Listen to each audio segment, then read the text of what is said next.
Hey, everybody, how about I make you an offer you can't refuse? God, I'm already having to call. I'm already having to come Arbiter the dumb. I'm going to make you an offer you can't refuse, you guys. We're going to bring Film Seizure back right now. Right now. Right now? Right now. On this desk. On this desk. Okay. We're back. Film Seizure's back.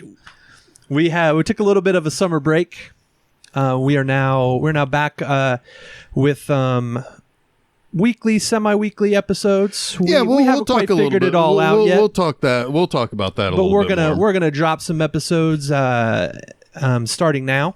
Yes, and we're gonna come back swinging. Yeah. That was Chuck's idea. We are gonna come back swinging. We're gonna coming back with kind of a biggie trilogy here. Yes, and the timing on this was kind of purposeful, but then James Caan just passed away. Yeah, so a little bit of behind the scenes. We do record these in advance, and it just so happened as we were finishing up watching these individually, James Caan passed away. So I mean, it turned out to be kind of timely in a different way. I mean, we started with, The Godfather's 50 years old. Let's do that. And, as you mentioned, it's like you wanted to come back with something big and good. Yeah. And Jason said, well, what about The Godfather? Because you guys have been watching a TV show. Yeah, The Offer on Paramount Plus was out this spring, summer, about the making of The Godfather. According to the accounts of Al Ruddy, who was the sole producer of The Godfather. So Chuck and I enjoyed that quite a bit, and it got us kind of salivating for some Godfather stuff. And the story behind the movie is arguably better than the movie itself. That's saying something. It is. But, that's really saying something. But it's also like, what parts are true, what parts aren't true. There's this mythology that is around not only the movie itself, but the making of the movie. Right. So we want to dig into that a little bit. But yeah, we're back, and we're gonna tackle 9 hours of mobsters. But over 3 episodes. But don't say the word mafia. At least not in the first episode. Oh, we gotta bleep me out. I'm not gonna do that. I'm not going to do that. You better. I'm not going to do Mafia. that. No, I'm not going to do it. Oh, no. Well, I'm not going to do it. Well, we're screwed. The Colombo family is coming after us. Uh-oh.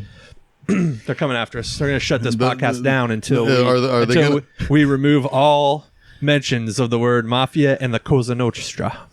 Cosa Nostra? Cosa Nostra. Is the Colombo family guys in a bunch of like raincoats, and they always have one more thing? They have one droopy eye too. Every single one of them.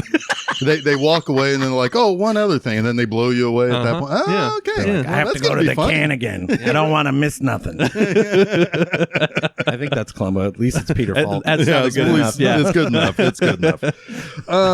So we like Jason was saying, as we kind of as we kind of give a little prologue before we start talking about this movie.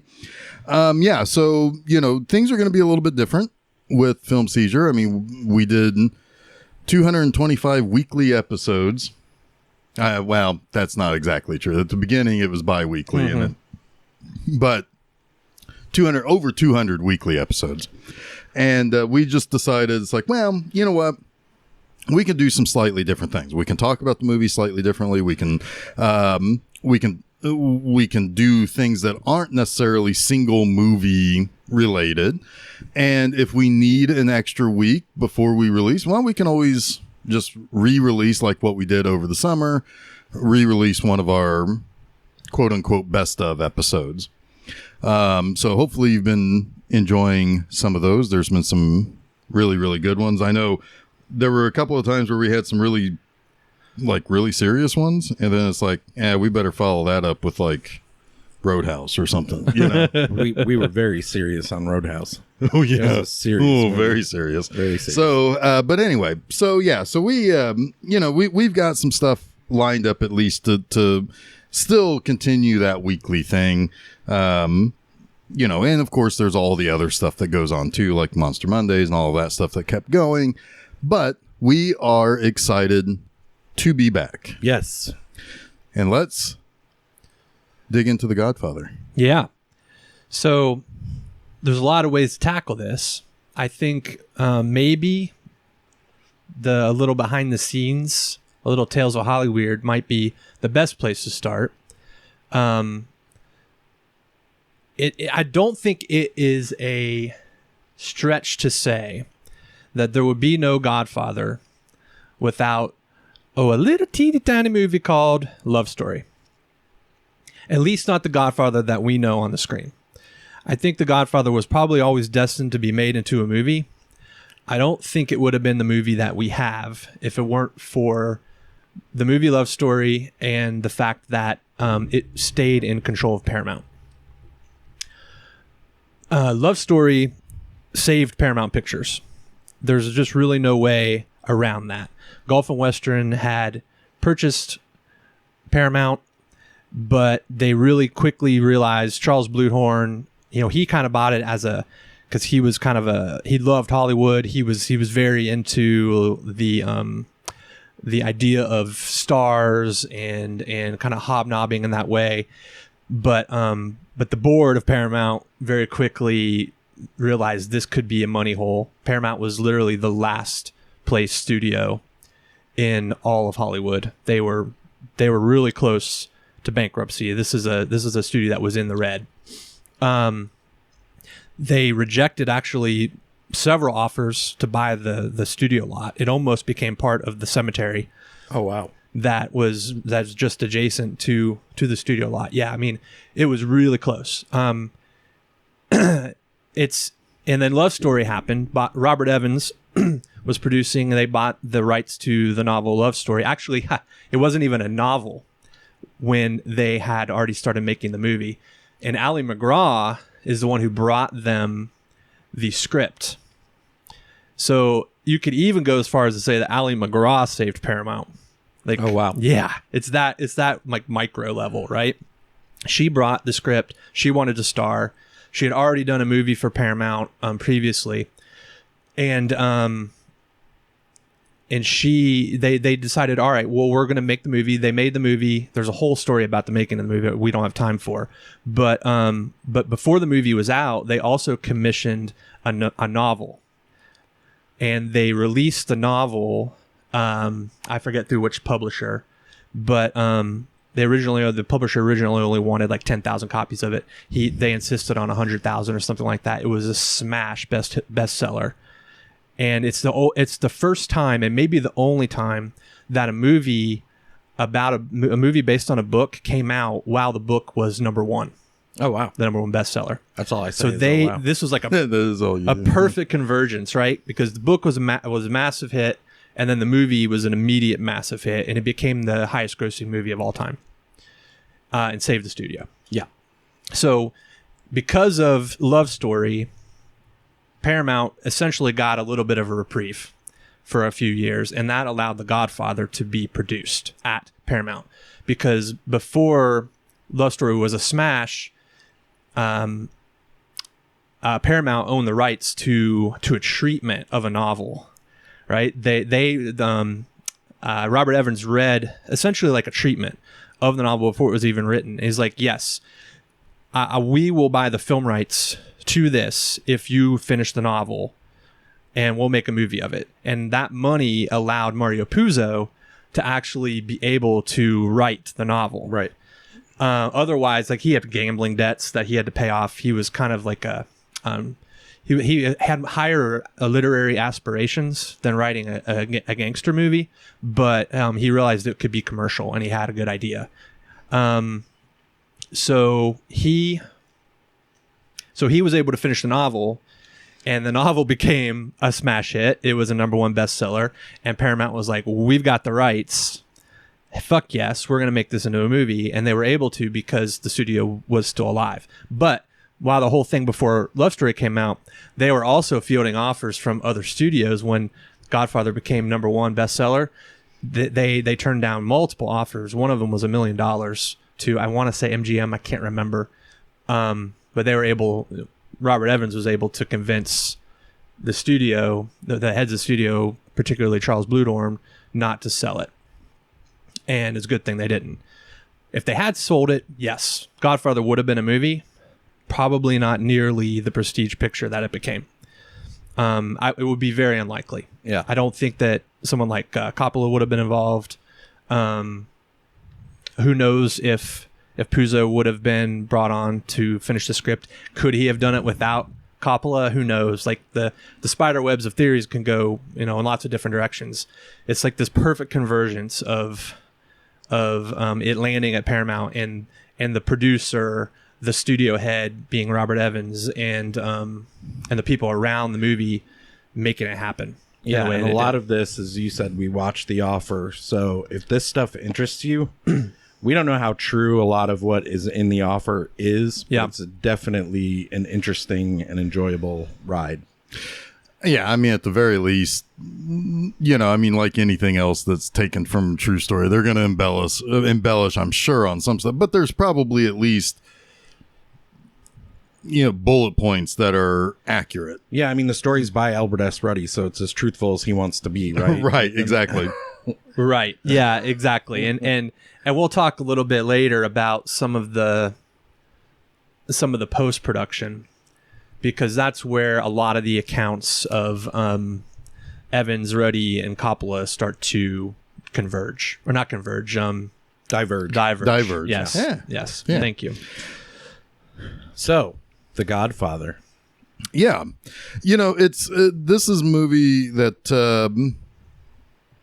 the two times that they did the American Film Institute best movies, it was in the top 3 both times. Yeah. I think it was number 3 the first time and number 2 the second time, I think. It also became the highest grossing movie of all time, supplanting Love Story. Right. So Paramount had 2 massive hits, like beyond the pale. I mean, before I think both those movies, it was Gone with the Wind and maybe The Sound of Music, I think, were 1 and 2 or something like that. Yeah.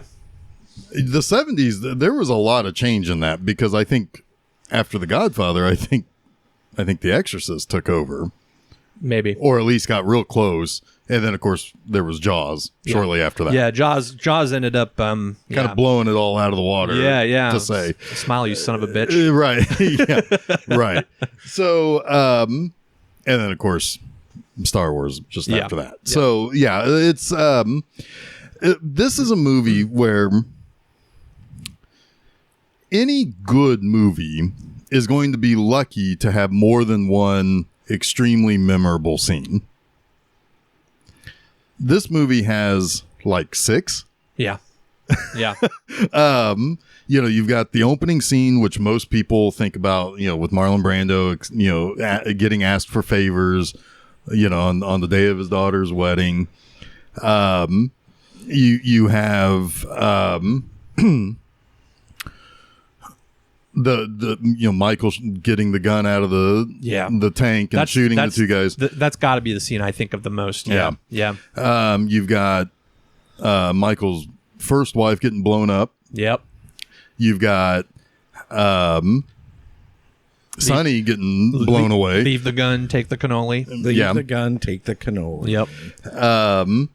And then you've got the whole montage at the end. The whole montage at the end, while Michael is kind of supplanting his father's place as the Godfather, and putting the Corleones back on top. And then, of course, Brando goofing around with a kid with the orange in his mouth and scaring the hell out of that little kid for real. Yeah. Which, did you know that that scene was written by Robert Towne? Really? Yep. They couldn't figure out how to handle the death of Vito Corleone, which is interesting too. The pronunciation of Corleone, it's interchangeable, and it seems like when people are talking Italian, they say Corleone.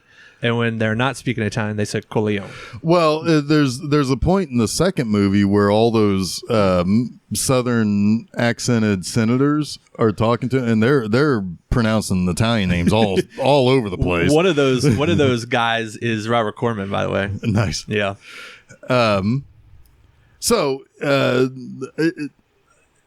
Wait, Roger Corman? Yes, thank you. Okay, Jesus. and I was like, wait a minute, am I What did missing I something? say? Robert Corman. Oh, It was geez. close, but I was like, wait. I still have Robert Town on my brain. No, I glitched for a second. I was like, wait, should I know? Yes, Roger. Okay, all right. I know that guy.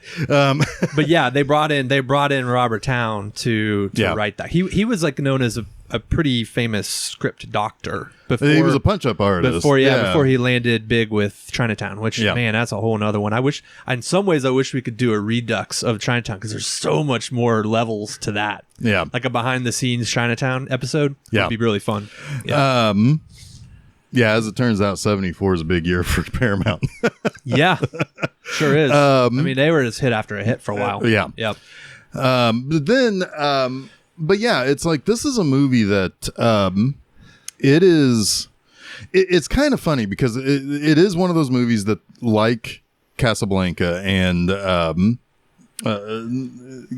Citizen Kane, where its reputation precedes itself. Mm-hmm. And I mean, even when I was even before internet or widespread like film discussion or any situation, I'd always heard this is one of the best movies ever made. And it's something where I think in some ways maybe it does ultimately kind of taint some people's opinions. Yeah, because I went to I mean, because it's like we always hear it's like, oh, this is one of the best movies ever made. It's second only to Citizen Kane or whatever, and it's like, okay, well, I have no problem saying that while I do agree that technically Citizen Kane is one of the greatest movies ever shot, ever produced, and there's interesting stories behind the scenes in that. It's not a very exciting movie. It's a pretty dull movie. The reason it's so well respected is because of the technical leaps that its direction, its editing, its film placement or camera placement took into the industry. I mean, it revolutionized what a movie could look like. I mean, I could argue also that King Kong does that too. Sure. In a lot more exciting way, at least to me. But that doesn't mean that I dislike Citizen Kane. I recognize its importance technically, and it's but both The Godfather and Casablanca are better movies. But at the same time, I don't know if the first time I saw The Godfather, when I was probably 13, 14 years old, I don't know. I mean, when Chuck, when did you first see this? I don't even remember. It was almost like, with the exception of The Godfather, which I had a decent memory of, especially those scenes you mentioned, it was almost like watching all of these again for the first time. So it's been a long time for me. Yeah, like I remember definitely watching probably all three of them around the time probably the third one came out on video. That's probably the last time I would have watched them. And of course they're on TV all every year on like AMC or something. Right. But it's like I don't like when they're on something like that, buckle up, it's a 4.5 hour night. Yeah, I wouldn't want to watch these movies in a cable well, I would network channel. Yeah, I wouldn't want to watch them cut up. Right. I mean, how much of Sonny Corleone can you actually hear in those in that version? Not much. But so it's so it's like obviously there's probably a little bit of taint, because this movie precedes it. The reputation precedes the movie. It is funny though. I did go to Rotten Tomatoes, and it's like, well, it doesn't have a 100. Let me see the 4 people who gave it a negative review, and it's obviously tainted. It's a tainted review. It's you can like if I click to read the full review, I would almost expect the first paragraph to say, "I thought this was the best movie ever made." Right. And it's like, okay, I understand that for some people it's 3 hours is a lot to take in. It's a lot to take, but it's I mean, this is a movie that there's more going on here than just Italian mob guys shooting each other. Yeah, I mean, that's kind of how this movie was sold, as a mobster movie with characters you care about in it. Yeah, but then there's the layer of I think this is every bit, an analogy of power. And I mean, there's a line where Diane Keaton says to Al Pacino, it's like, well, presidents and senators aren't ordering people's deaths, and to which Al Pacino says, now who's being naive now? Mm-hmm. Exactly. And so, the trilogy, as we kind of unpack the other episodes or the other entries, is about having power, retaining it, and ultimately what that does to you. Yeah, and the first one especially is about why you took that power in the first place, because Italian Americans came here for the American dream and found out they weren't protected. Yeah. So they had to protect themselves, and that's like kind of the whole, at least in this story, I don't know in life how true it is, like why the mafia was born.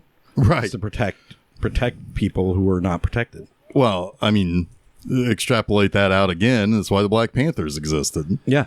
Well, even at that time, before the Black Panthers, it was not just the Italians. It was the Germans, the Irish, and the Scottish. Yeah, the Russians. Dutch, the Russians. I mean, everyone. Like, you come to America for this new dream of freedom and opportunity, and realize that it's not all it's cracked up to be.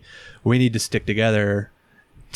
Or it's not if it's not that it's all that it's cracked up to be, it's not as easily obtained as you go through Ellis Island and they give you a package that says, here's all your power, right? Exactly. Or all your opportunity. It's not that. No. And I mean, the best way to be able to be successful, to be able to be safe and give yourself the best shot is to organize. And who you're going to organize with, you're going to organize with your own people. Right. Yep.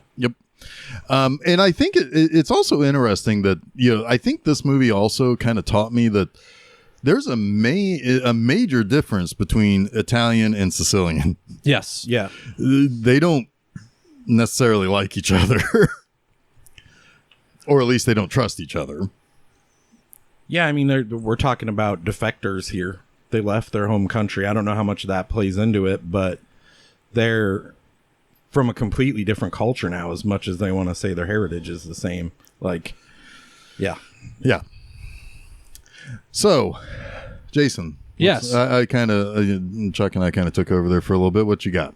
I don't know. Well, let's talk about the first scene. We don't need. I got lots of stuff. We don't need we don't need to go through this beat by beat. No, we don't. The beginning is at least mirrored in the other two movies in some way, so I want to talk about it. You have a family event with, everyone celebrating, everyone, having their good time, but you also have the Godfather, Don Corleone, conducting business all throughout this important occasion. Yes. He has people coming to him asking him for favors.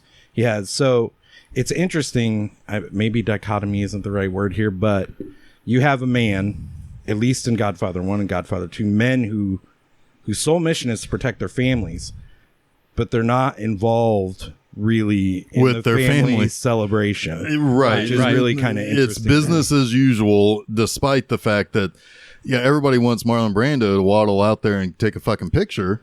But he don't want to take it without Michael. That's important. He's not going to take it without Michael. But first, I got business to attend to. Well, he's also a little frustrated too, because all these people are lining up at his door. At one point, he says, "I'd like to enjoy my daughter's wedding." Yeah, right. Was that it? I'd like to enjoy my daughter's wedding. So that's the problem. He invites everybody over for a party, and if you're on the invitation list, that's as good as having an invitation to have a conference with the Don. Yeah. Oh, so they're all lined up in the lobby. The hitman practicing what he's going to say outside. Oh, it's great. It's great. So this is interesting. In the offer, they kind of. This is one of those moments where you don't know what's true and what isn't, because you have Luca Brasi practicing his lines, what he's going to say to the Don on the side, and in the offer they make it look like they had to bring, and maybe this guy was a mobster in, because the actor that was in that role had to leave. and he couldn't speak very well. So that's why he was practicing his lines. Yeah. Well, and I love that, like, Well, he Kay was is also looking nervous. over. He was also nervous Yes. to be in the same room and acting with Marlon Brando. And yes, he was a former like small time mobster. Yeah. And that story was corroborated by Gianni Russo, who played Carlo. Oh, okay. He said that was absolutely true, and that some of the scenes of him in the chair rehearsing was actually him in a chair rehearsing, and he didn't know the camera was on him. Oh, that's what I great. thought. That's And then they fantastic. incorporated Yep. it with the conversation. Well, with Michael. because like Michael and Kay are sitting, and at this point in time, Michael is just back from the war. He was Marine. He's not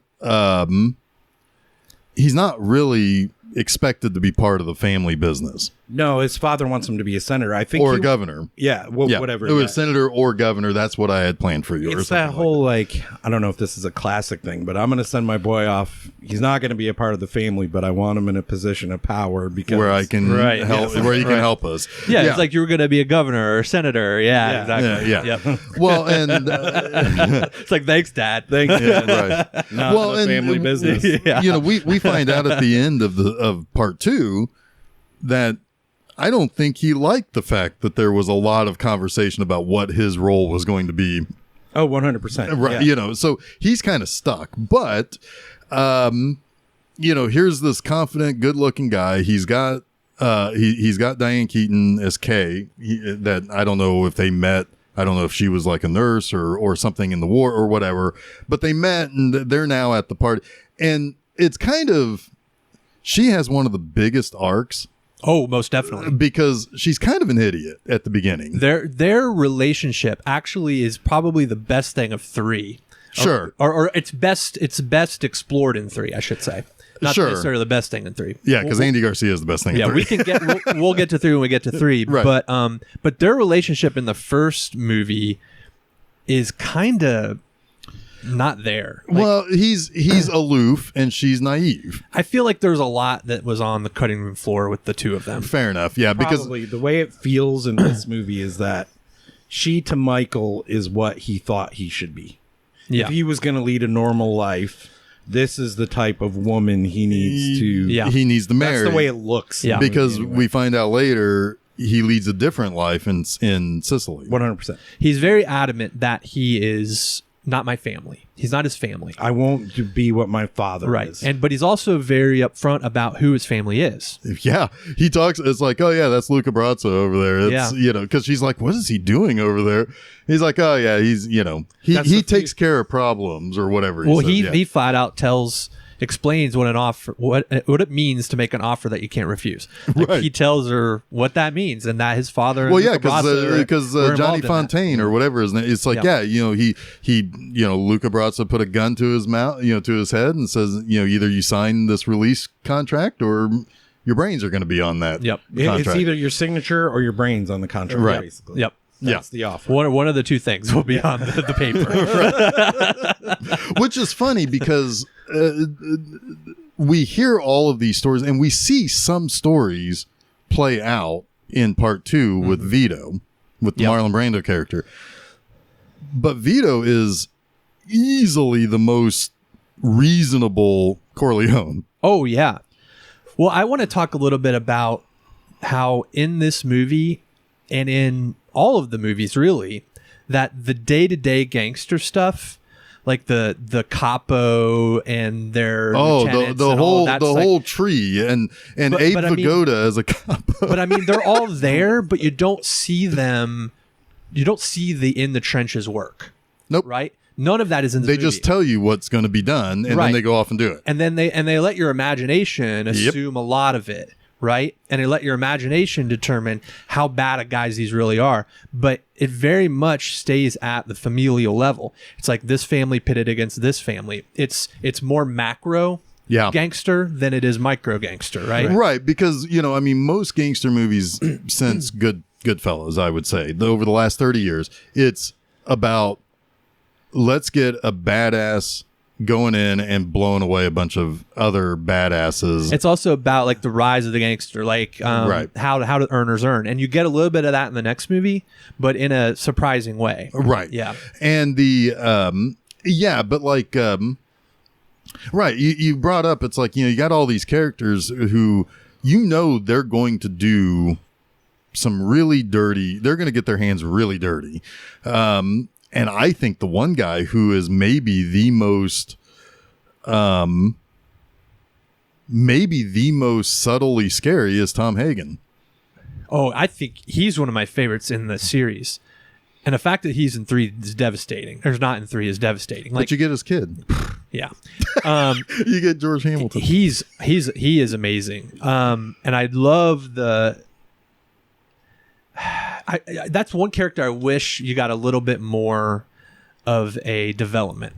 Well, his development is very subtle. And his development... Right, because he has to go from being the lawyer for the family, and this is Robert Duvall we're talking about here, to being claimed as you're not a wartime consigliere. Right. So we gotta oust you for him to then come back around and become that. Yeah. And you don't get a lot of Tom's behind the scenes, right? Right. Tom is always in the room. But you get one scene with the producer that tells you everything that you need to know about what he does to go in and fix it. Yes. Yes. He's a fascinating character. He's probably, you're right, probably the most cold-hearted in a way. Like, he doesn't show ever really any emotion other than when he's being removed, excluded from the conversation. You're not a Corleone. Yeah. Right. Yeah. Which makes sense. We'll talk the about whole that time more. that All of that makes sense. Right. But the whole time you're set up as, oh, that's my stepbrother. We took him in. Yeah. Right. And he's there's one thing that he has that is almost, he's got, whereas Vito can send Luca with a machine gun, yet Tom can order a guy with a machine gun, and then he can also wield the law. Yeah. That's going to be hard to beat. Yeah. He's going to at least wield a guy who's got a chainsaw to cut off a horse's head. Yeah.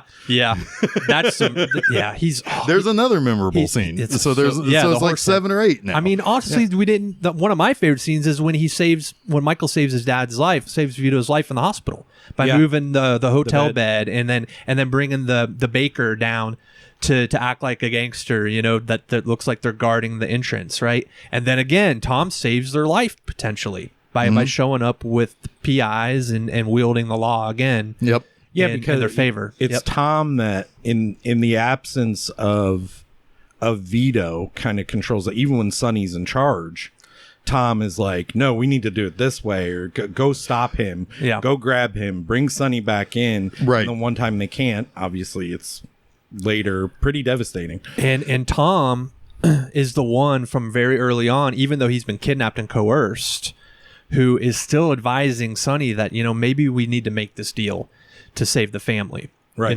Your father is incapacitated. He's almost died. Maybe this is Luca's sleeping with the fishes now. All right. Luca is sleeping with the fishes. He was, oh man, as much as Vito is probably a great leader, sending Luca Brasi to be the sleeper agent is probably not his best move. No. No, I don't think Luca Brasi has a ton of nuance to him. No. The good thing is that later in life, Michael doesn't make that mistake. No, he doesn't. No, he doesn't. I think he trains his own spy. Yeah, I think most definitely.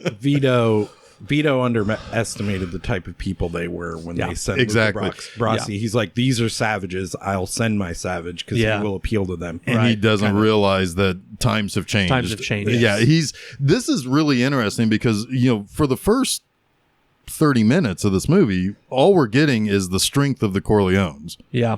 Vito is a guy not to be messed with, but he's extremely reasonable and patient. And the world's changing around him. Right. That he doesn't realize that drugs are going to be the next thing. Right.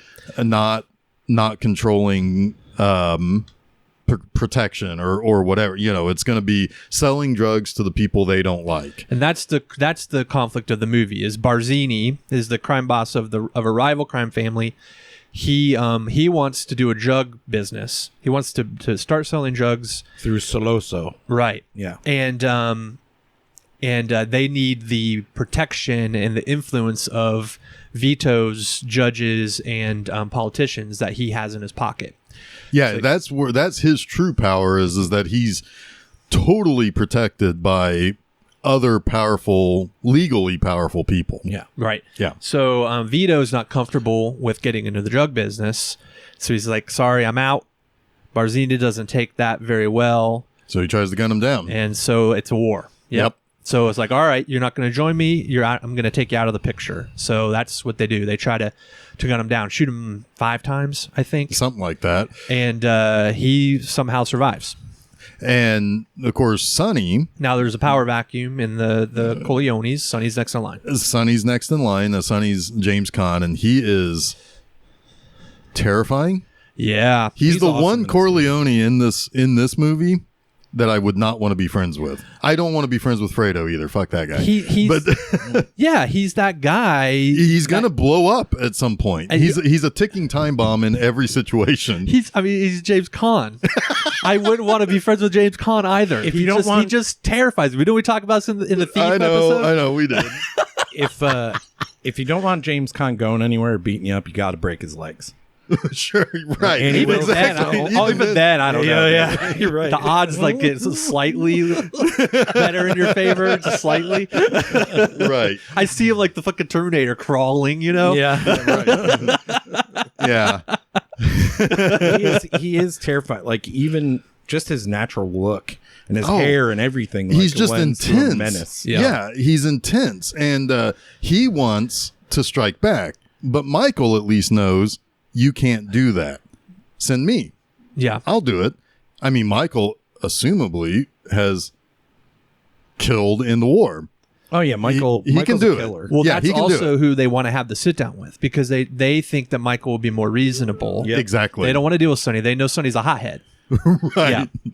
Yeah. So it's like they'll never see it coming from me. Yep. Exactly. But they find out, just to note, when Michael protected Vito, that the police sergeant is involved with this Soloso guy. He's involved with Barzini and Soloso and what is the sergeant's name? I think he's an Irish guy. I can't remember, but they probably like O'Hurley or something. Yeah, something like that. Yeah, I get Nicholson. them all mixed up because you got Barzini, Salazzo, and the Talagia family. Yeah. Right. Yeah. Yeah. Oh yeah. I mean, this is like this is like somebody just saying the name of a pasta and you having to try to remember what the shape of that is. Yeah. It's like what? I think the meeting with Vito initially was with Salazzo. Is that right? Yes. I think it is with Salazzo that he turns down and then he tells Sonny never let anyone know what you're thinking. Yes, because Sonny's spouting off. Yeah. Yeah. Yeah. Because Salazzo is in the Barzini family. It runs. Maybe. Because Barzini is the head of the Salazzo family. And they're both, and the Salazzo and the Barzini, Salazzo's selling drugs. The Barzinis are protecting him, but they need. And they're backed by the Talagias. Yes. So there's 2 families really that are against the Corleones at this point. And they wouldn't be had they agreed to the drug deal. Right. Yeah. Not to beat a dead horse, but I kind of think we should get Fazoli's for lunch. Anyway, I'm starting to get hungry for pasta. Not to cut a dead horse's head off. Right. Not to put a horse head in your Don't beat a bed. gift horse in the mouth. Don't kick a gift horse's head in the mouth.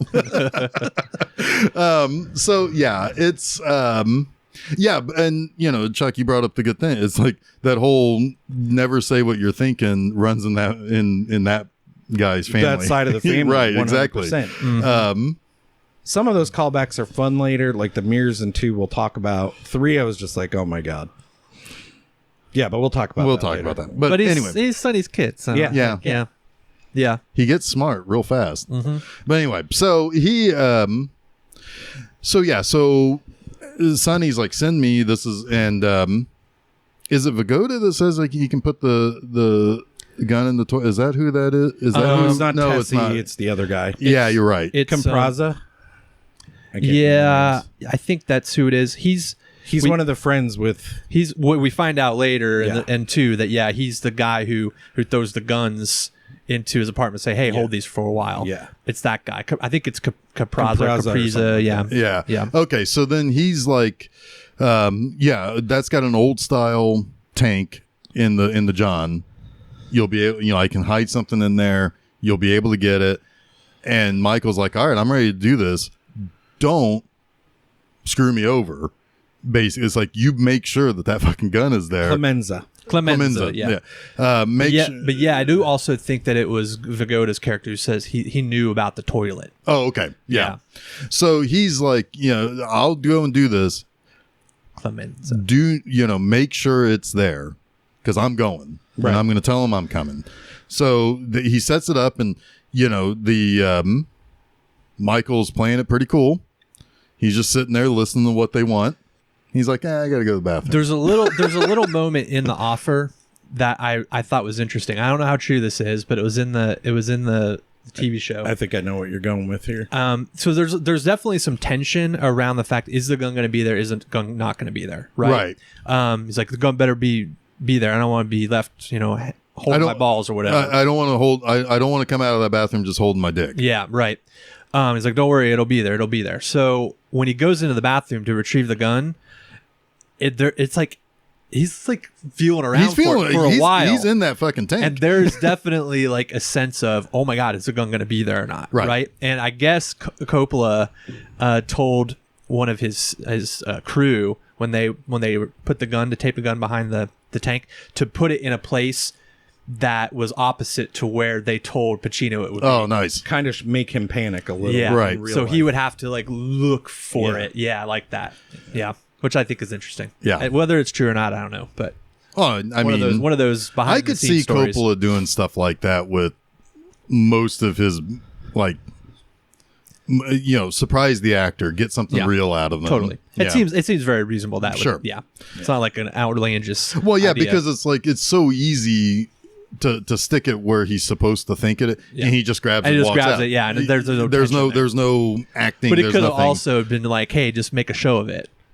But he wanted it to be as real as possible. Exactly. Yeah. Yeah, I mean, do you want thinking about Al Pacino over the last 30 years? Do you want him taking those chances on his own? Well, I'm surprised. He might go nuts. I'm surprised he could even reach that far Oh, damn. because he's short. He's a little guy. He's a little guy. Yeah. But this is the moment with Michael, right? Right. Well, one of the first Like moments. reaching up with baby hands. Because Sorry, Al. poor Pacino. Jesus. I know. Poor Pacino. Woe is him. Yeah. What was him? Well, he's got a drink named after him at Dunkin' Donuts, doesn't he? I was going to bring that Dunkachino? up later. It's not Al anymore. We're getting It's Dunk. we're getting a Dunkin' Donuts. That's just Dunkin' now by our house. So I so badly want to go to a drive-through and order a Dunkachino. It's not Al anymore. So, all right. So,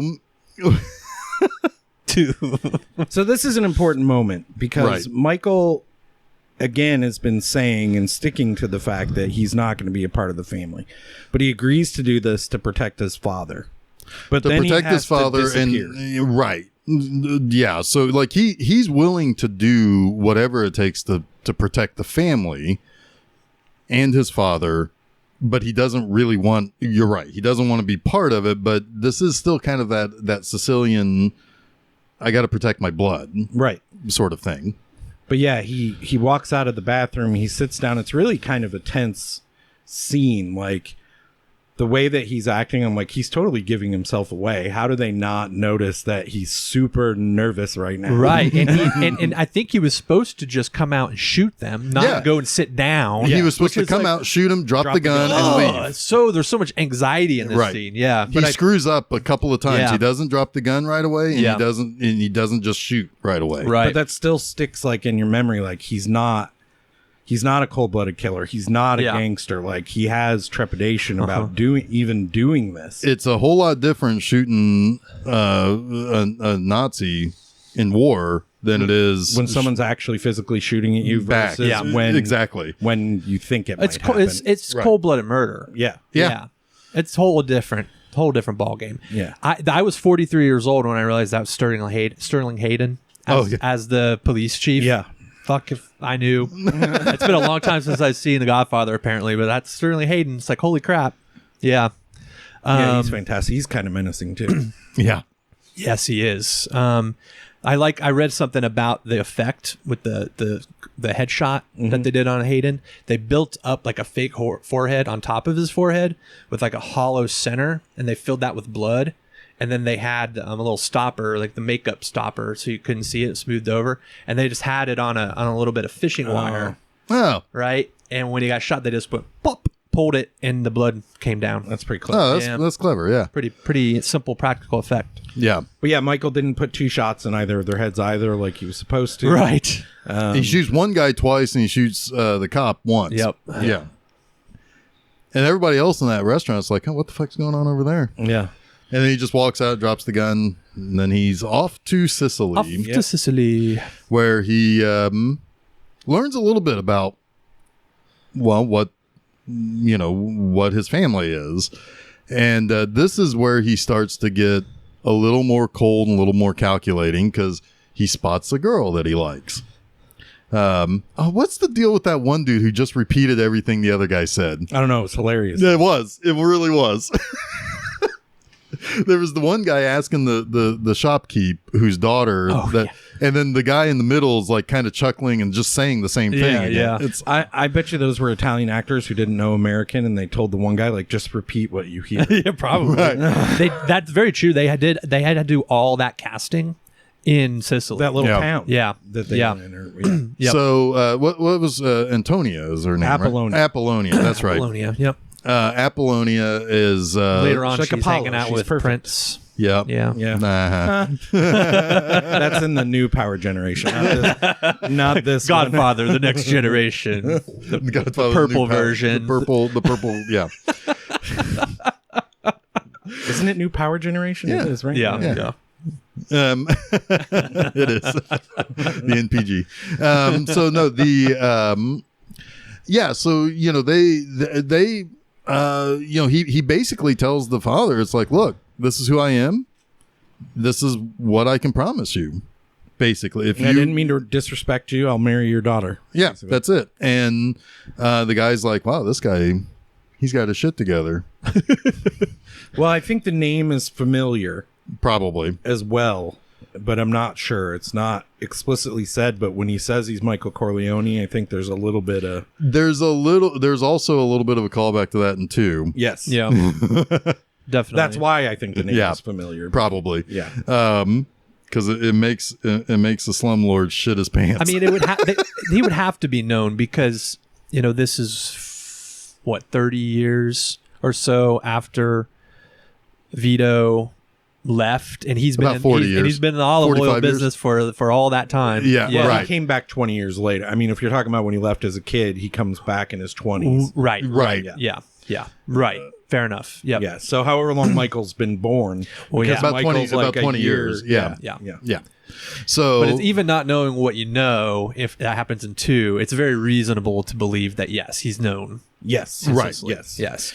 so and so they they get married, but there's an insider that betrays Michael. It's his most trusted bodyguard. Yep. Yeah, I think Michael, in some ways, again, and I think this is kind of explored in the offer a little bit, but Michael is like on the precipice of, can I take this life in Sicily and just live it? Just be, Right? Like, I'll be right. done with it. I'll be out of the family business and everything. But somebody from the States finds out where he is. Yeah. And obviously they want to take him out because he's rumored to have killed Salozzo and whatever the sergeant's name was. Right. Which is interesting because in the meantime, Kay is going to Tom and saying, have you heard from Michael? Where's he at? And Tom says, for me to tell you puts me liable legally because I would know where a murderer is. And then she tries to hand him a letter. He's like, that would be me admitting I know where he is. Yeah. And so obviously there is, of course, this plays to later because there are other people in the family who know where he's at. Right. And have sold him out. Yep. Probably Abe Vigoda. Yeah, we don't find out who. We don't find out, but my guess is it is probably Vigoda because he's Tessio. right. He's a capo. So Yeah.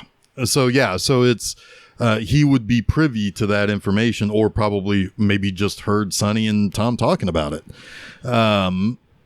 So they plan a bomb in the car because he's teaching his wife how to drive, and she blows up. And he knows it's going to happen because he sees the guy running away. He sees the guard and won't respond to him. He's like, well, this is weird. Yeah, this is not good. So, don't start the car. And kablamo. Yeah, that's a great explosion. It is. It really actually, is. the way a it's big edited to it makes it look like that woman is probably dead. I mean, it's edited pretty well. I would suspect she's mega dead. Yeah. I mean, she's so dead that he comes back to reunite with Diane Keaton. Yes. Which I'm not going to say it. Yeah, don't say it. I'm not going to say it. These are the only movies with Diane Keaton that I like. Well, I'd have to look through her other movies just to see. But, I mean, this is the moment. It's obvious. It's played this way that Michael is, he can't have a normal life. He can't have a normal, so he might as well go home. And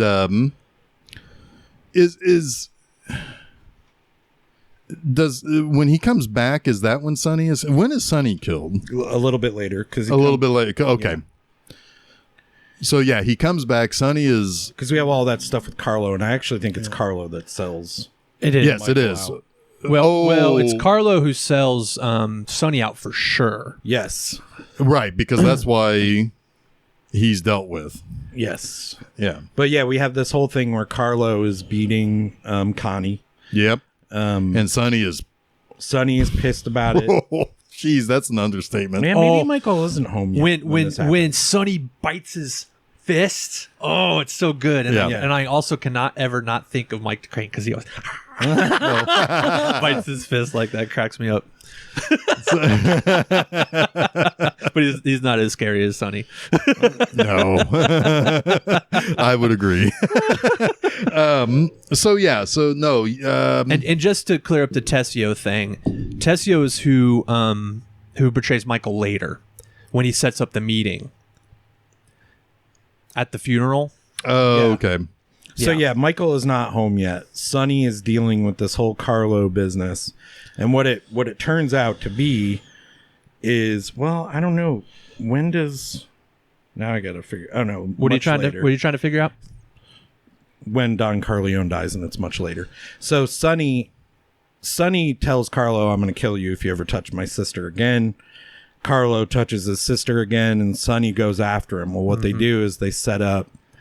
Like, they know which direction he has to go to get to Carlo. There's a causeway a checkpoint he has to go through, And they set up whatever family it is, the Salazzo or the Tangerini or Tangini, Barzini, Farfalla. You're right. They set up a hit. They set up a hit at that toll booth, and they positively wreck Sonny. Oh, boy. Yeah. Yeah. It's pretty brutal. It is. They are not having any more of James Caan shit. Yeah. So Sonny is dead. Michael gets a call from, I think, Tom Hagen. Probably. Sonny's dead. And that's when he comes home. Okay. Well, not before Vito has the meeting with the heads of the 5 families. Oh, yeah. To kind of capitulate a little bit. He wants peace. Yeah. Right. And he agrees to...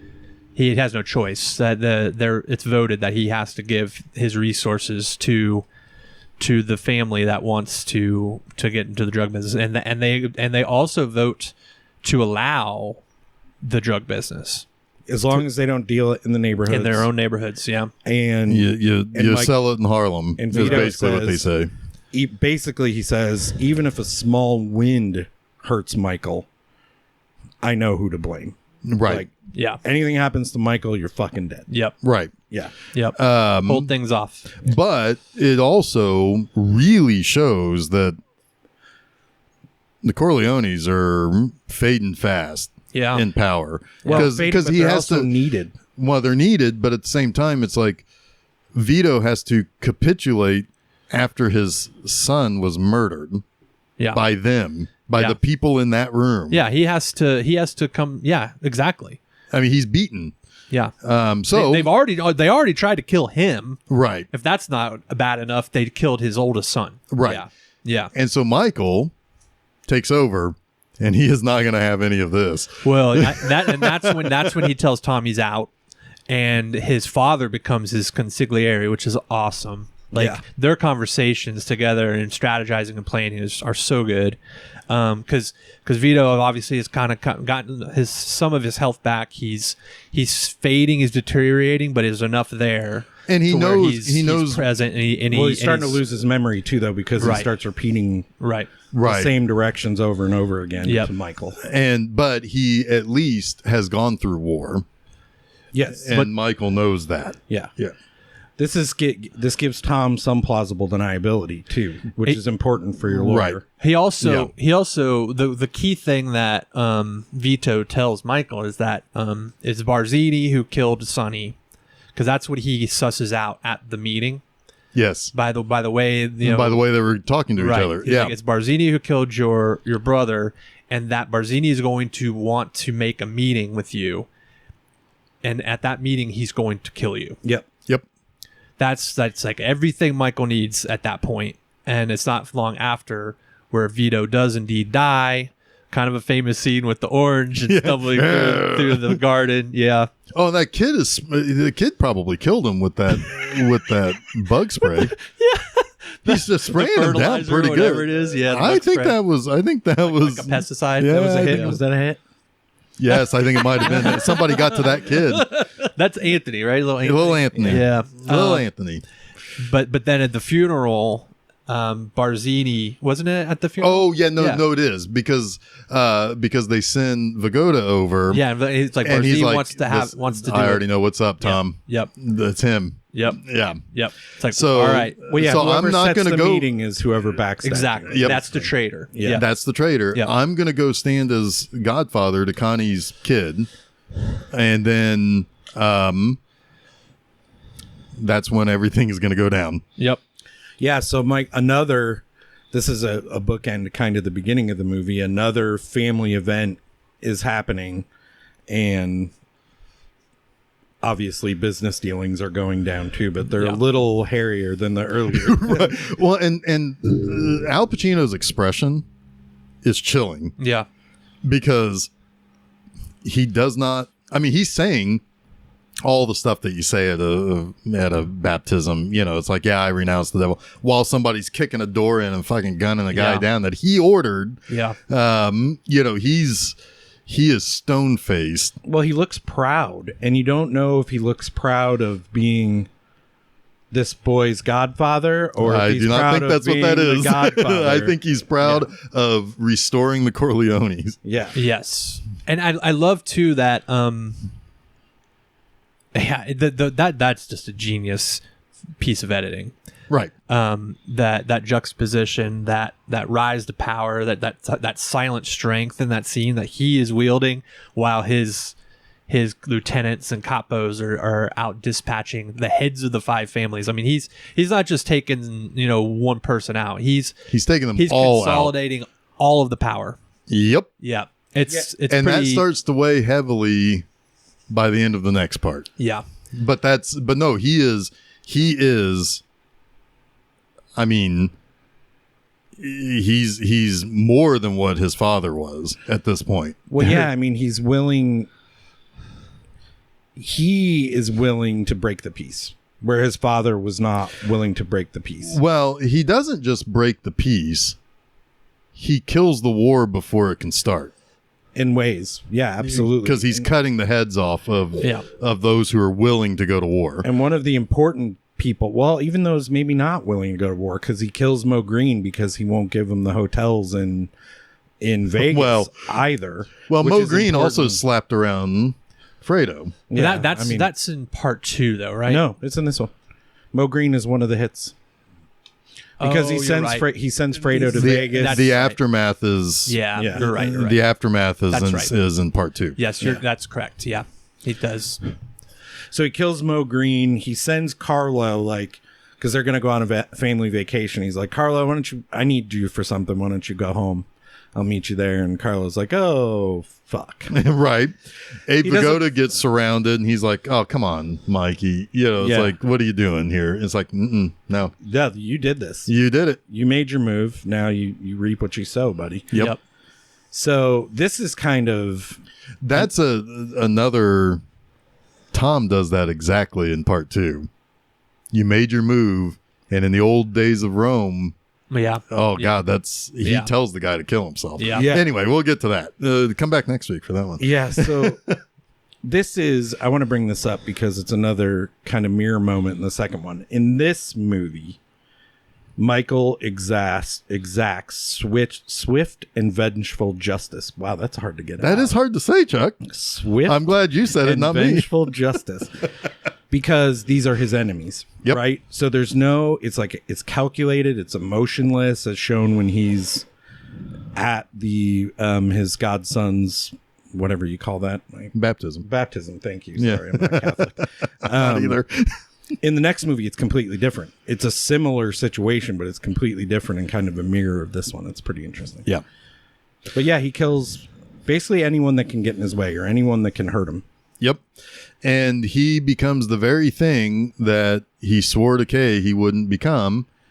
And something happens here that happens quite a bit more in this series. Doors are getting shut on her. Mm-hmm. And, he's being kind of risen and people are basically acknowledging him as, he's Don Corleone now. And this is not for Kay. Right. This is shut out. She gets shut out and she's going to have to sit there and realize that, if you're going to be a part of this, he basically lied to her. Yeah. You can't know what goes on. Again, plausible deniability, if you want to talk about that. But sure. Also, it's like, this is the part of the table you don't get to sit at. Right. If you're going to be in this family. Which was not what because when he reunites with her, he makes it sound like that he needs her as kind of a partner. Yeah. And he's got other great things, and he does tell her it's like, I'm going to make the family legit, or right. whatever. We're going to get out of this business. 5 years. Yes, 5 years. So he makes some promises. He writes some checks he can't cash. Yeah, I think he legitimately tries, but yes. Yeah, it takes 16 years. He again is being naive. Exactly. That he thinks he can actually. Maybe it's not even naivete. It's more hubris. It is hubris because again, if we're going to kind of correlate this with just general power, everybody when if they gain power, they think they're going to do something great real quick. Yeah. And I think historically, that doesn't work. Half the time when you have power, what you have to do is keep it. Yeah. You got to keep it. Yes, and in order to do that, you have to do things that chip away at your ideals. Yeah. And that I think more than anything is what 2 is about. Is that absolute power corrupts absolutely. That protection of power, that the megalomania that comes with it. Well, and essentially losing who you are. Yeah, and it ultimately leads to something somebody shouldn't do. Yeah, at all. We'll get to that, and that of course then leads into what's really at heart of the third one. Yes, agreed. So, yeah, I don't know, guys. Yeah, it's a pretty good movie. It's a pretty good movie. Pretty good. There are lots of divergent opinions by the people involved about how the movie arrived at its final cut. The way the TV show The Offer presents it is that it was the shorter cut was mandated by the studio for more theater turnover, and that needed to be around 2 hours long, and that Coppola and Ruddy were vehemently against that because there was already a much longer cut that they wanted that was the best cut. And then that Robert Evans came in, saw the shorter cut, and says, no, this is crap. We need to fight for the longer cut. That's how it's presented in The Offer. According to Robert Evans, the Coppola fought for the shorter cut. And Robert Evans was like, "You're insane. We need a longer cut," and like basically recut the movie himself with the editors. Robert Evans says he did this? Yes. And that he took the movie away. Oh, booby. Yeah. So and Coppola vehemently denies that to this day. So it's like, what are you going to do? But it's not in question, though, that it was either Zinner or the other guy who edited the film. They're the ones who figured out how to end it. The movie did not have an ending. They're the ones who figured out how to cut that whole scene with the baptism and the assassinations, and how the movie should end with the Ascension. Yes. Baptism of Fire is what it was called in the book. The chapter? Victor Strachey, Mo Green, Carmine Cuneo, Philip Tattaglia, and Emilio Barzini. Those are the deaths, along with some other people, but Right. those are the important ones. Yep. Yeah, I want to talk real quick here. There's a whole other after the Godfather thing that probably should be touched upon, and that is the Academy Awards. Oh yes. Oh yes. First of all, there was already controversy even before because it lost one of its nominations. Oh, I didn't know this. What's this? The score was not original. Oh. And it was originally nominated, and Yeah. the music branch was like, wait a minute, this isn't right. It shouldn't. So it took away the 11th nomination. The Nino Roto score? Yes. Where did it come from? I don't know, but they made it ineligible. So it lost its original score nomination, which then tied it with 10 nominations with Cabaret. Now, Cabaret won 8 Oscars. Yeah. The only 2 it lost were the Best Picture and Best Actor. Yeah. No. Wait, that's not right. It definitely lost Best Picture. Screenplay. Best Adapted Did Screenplay. it not have anyone up for Best Actor then? No, because Joel Grey was Best Supporting Actor. So, but yeah, so this was one of those instances in which Best Picture and Best Director split between the top 2 movies. Uh-huh. The Godfather only won 3 Oscars. Yep. Picture, actor, and screenplay. Right. 3 pretty big ones. Cabaret won Everything. pretty much everything else. Yeah. Yeah. But it so it there was already some competition there. But then Marlon Brando. Good old Marlon Brando. Yep. This is probably the start of Crazy Brando. I would assume. I don't think it's all that crazy. No, but I mean, I think this is him starting to do things that are different, and which will lead to him by the time he becomes Dr. Moreau, an insane person. Actually, just a few years later in the Apocalypse Now. I'm not totally sure you can entwine the two things. I think what he did, honestly, was a pretty noble act. Sure. And Now, I think it was a sincere form of protest. Sure. I agree with that. It is certainly okay. Maybe I won't say he's crazy, but this is where he will start rocking the boat often. But he was already pretty eccentric. No one wanted to work with him. Nobody wanted him on this movie. Right. Like Paramount fought tooth and nail to keep him off this movie. The only way they were able to convince Ruddy was able to convince and Coppola was that he would work for scale. Yeah. It's the only way they got him on this movie. And even then they were like, I don't know. He was in a pretty big decline since Dino De Laurentiis actually went to Charles Bluedorn and said they will laugh him off the screen in Italy. and the scene in The Offer where they do the test, the screen test, where Marlon Brando becomes Vito and it's a silent screen test. That also was what convinced Bob Evans, and he was able to convince Bluedorn. Yeah. Yeah. So, but so the year before, I think it was just the year before, George C. Scott declined his Oscar for Best Actor. I don't think it was quite as noble. I think it was What did he do it for? Patton. I know, but why did he decline it? I think he declined it because he doesn't believe in awards or something like that. It was I don't want your award. I don't do this for this. I don't think it was. I don't think there was a message behind it. I could be wrong on that, but I thought it was just one of those. He doesn't like the award, so he's not going to accept it. Thanks, but no thanks, basically. Marlon Brando sent someone up in this place. Yes. So he sent Sacheen Littlefeather, who was an activist, who had met Brando somewhere along the way. There is some differing stories about how they met each other. But regardless, he sends her to the Oscars with basically a 3-page... I think it was like 7 pages. It could have been, yeah. Yeah. I think it might have been like 3 or 4 pages back and, front and back. Yeah. To make a statement. And there's a lot of interesting and one very funny story about this moment. But did you read that thing I sent in our group chat about this? I've been watching stuff over since the Oscars, basically talking about the controversies and stuff. So anyway, he wins and she comes up and it's like, okay, people are like, this is weird. It's like, here's this little lady in full Indian dress, Native American Indian dress.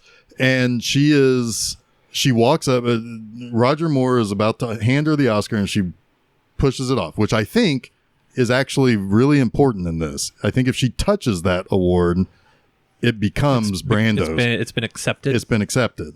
So she, and he just kind of stands back.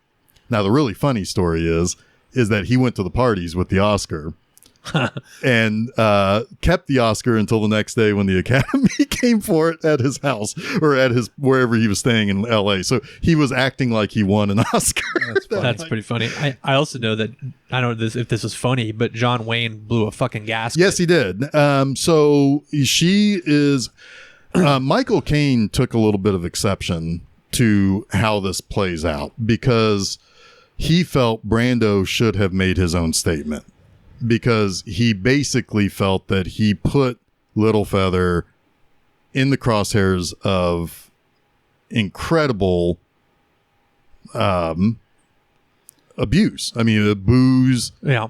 Well, she never worked again. She was trying to be a working actor in Hollywood, and she never worked again. Right. Yeah. And off stage, as the story goes, John Wayne wanted to go over there and basically push her off the stage. Yeah. There were, and basically she just goes up there and says, this is his statement. I'm not going to read the full thing. I'll read it for the press backstage, but this is why he's doing it. And people are booing at her. I mean, this is something that happened a lot in the 70s at the Oscars was whenever somebody made a statement, there were often boos. It was a weird changing of the guard that was kind of volatile. And because they weren't going to let her do the whole speech, so right? You have a limited amount of time. She even recognizes that she doesn't have the time to read the whole thing. I'll read it for the press backstage. I mean, meanwhile, John Wayne has to be held back by 2 people who want to basically assault her to get her off the stage because, well, his whole thing is he shot people like her in movies. It was challenging the idea of what the West was. It's amazing to me that, I've got her speech in front of me and I won't read it all, but she does preface it with, I have a much longer version that I can't read because of time. But when she starts the crux of what she wants to say, she says, the reason for this being are the treatment of American Indians today in the film industry. And that's when the boos start. Yep. There are cheers too. But that's when the overwhelming amount of people boo. How fucking gross is that? Yeah. And, this isn't the only time. I mean, it's a little bit more accepted now because there is a little bit more homogeny in the film industry. That those boos aren't quite as loud. Now, there are a lot of people at home who... oh my God, this is already going 3.5 hours. We don't want to sit here all night. Right. And of course, there are going to be a lot of people who Shut are up going and act. Exactly. They're going to be the people who are going to make YouTube videos the next day and make money off of being shitty about what was said. Right. Now, monetized outrage against outrage. Yep.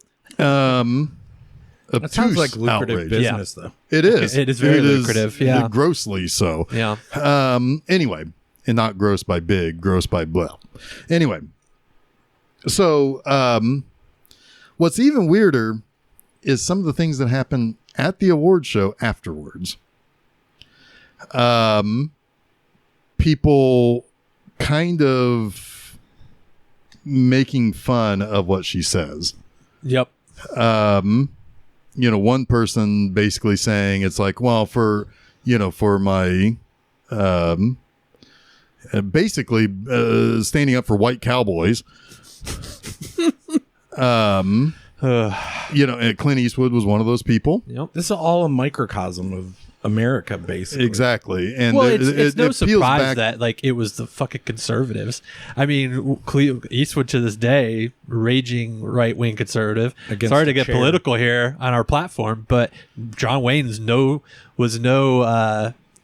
saint at all, and he was definitely no left-leaning right. actor. And I will follow that up by saying it is okay to separate. It is okay to separate art from artist. You almost have to, because if you don't, you're not going to enjoy much of anything ever again. Certainly. As I've said before, as much as I love the music of John Lennon, I'm betting he wasn't a very good guy to be around. More often than not, I would assume that he probably was a jerk a lot. But that's okay, because I can separate that from, I can still listen to the Beatles. I can watch a good Clint Eastwood movie. We're going to watch a couple later this year. Yep. So, but it is important to understand that people used to be much, much less, let's put it this way. Their principles were a lot different, and they would just boo a Native American woman right there on stage the moment that she says, "Hey, I don't think we're being treated very well." You probably wouldn't see this as much on the stage, obviously, these days, but it still exists. It's still there, obviously. for sure. Sure. I mean, go to a protest. There's always going to be a counter protest. Go to, anything that's meant to be kind of a feel good thing. There's going to be somebody who's going to counter that. But anyway, I'm going to paraphrase what she said, years and years later, only a couple years ago. She said I would do it again. Sure. Yeah. It ended my career essentially, but it was the first crack in the armor. And she looks at all the representation that Native Americans have now and the way they're portrayed on screen, and it's just night and day. I mean, she feels, she was also part of an organization that fought for that and still fights for that, right? Yeah. So she's like, this is what my life's work became. I thought I was going to do this, but I ended up doing this, and that is okay with me. Yep. And now granted, it took a little while later, but I mean, look at Dances with Wolves. All the native characters are native actors, and so, that's, it did eventually get there. It's not acceptable anymore. I mean, hell, even movies, what was it, Gods of Egypt? Yeah. That was like, dude, you can't do this anymore. You can't just have an entirely white cast for an Egyptian characters. God, that movie is something. but it's gotten there. Now there are still some people who you just hire the best person for the job. Whatever. Oh my God, shut up. Yeah, sometimes the best person for the job is the person who represents that thing. Right. So I mean, that's just the first bar, right? Right. Exactly. That's can we step over that bar? We have a Native American character. We should probably hire a Native American. Right. Yeah. And right. then let's cast. Yeah. There's no more room for dressing Charlton Heston up as a Mexican anymore. No. So anyway, interesting behind the scenes, but to kind of take it back to I mean, there are very few years, and The Godfather did it twice, where it beat another legitimate, acceptable contender for Best Picture in Cabaret. Yep. And they'll do it again 2 years later. Yep. And that's a good stopping point, I think. Yep. Because guess what? What, next week? You don't have to wait 2 years. You just come back next week. Come back next week. Great? For our award-winning episode of Seizure. Well, anyway. So, so next week, Godfather Part 2. We're just going to do this weekly for a bit. How's that sound? Yeah. I'm down. All right. Let's do it. Some people think that this is even better than the first. Upon review, I didn't feel that way. I 100% agree with you. This is not as good as the first. It is interesting. There's a lot of good stuff. Chuck, how did you feel? I was going to say we should rank them in the third episode, but I think we're doing them in order already. I 100% like this agree. one the best. Yep. The first one? First one. Yes, the first one. There are reasons to like the second one, but there's Absolutely. a reason the second one could even be considered better. Is that the first one has to exist exactly to inform the second one exactly, along. which I think is a half-point deduction for me. Yeah, because it has to, I mean, it's a sequel. It's going to need some of the first, but Sure. what makes it really good is reflecting on the first film. Absolutely, and reflecting on one character in particular. Yeah. So come back next week. Same God time, same God channel. Oh God. Okay. Oh God. Oh God. Oh God. Wait, we're gonna watch those movies? Yes. All right. You devil. Have you even covered any George Burns? Because No. it's time. Oh, Sergeant Pepper's? Yeah. Is it time for Sergeant Pepper? I think we just got a 2-1 vote on that one. Anyway, so that's next week, Godfather Part 2, as we continue the Godfather business here. Next Monday, on Monster Mondays, I'm going to do the first 2 episodes of Ultra Q, which will eventually become Ultraman. So that's coming on Monster Mondays. Both of those shows you can catch at filmseizure.com. There's several platforms that you can listen to our shows on. And you can also follow us at Facebook, Instagram, Twitter. That's when you can find out when things happen. Yeah. Yeah. Yeah. Yeah. Sure. This upcoming weekend, my website, bmovieenema.com. On Friday, I've got a review of Hyperspace, which is AKA Grimloids. And if you know who Lord Buckethead is, this is where he came from. I know our Buckethead is, but not Lord Buckethead at one point in time ran for Prime Minister of England. Wow. Anyway, that's really true. Look up the John Oliver stuff about Lord Buckethead. It's hilarious. And then on Saturday night, B-Movie Enema, the series, is at the penultimate episode of season 3 with the Oblong Box. Good stuff there. So, do all of those things. We look forward to having you back here for Godfather Part 2 next week. Until then, I am Geoff Arbuckle. I'm Chuck Moore. I am Jason Oliver, and you have been listening to Film Seizure.